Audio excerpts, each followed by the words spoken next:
일주일에 6번 정도. Maybe 6 days out in a week.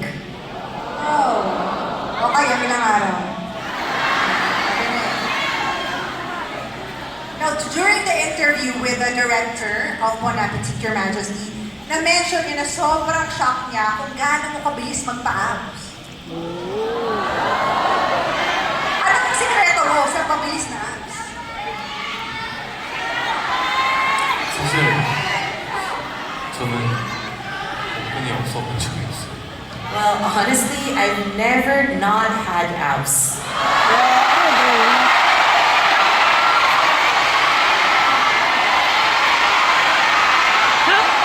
As,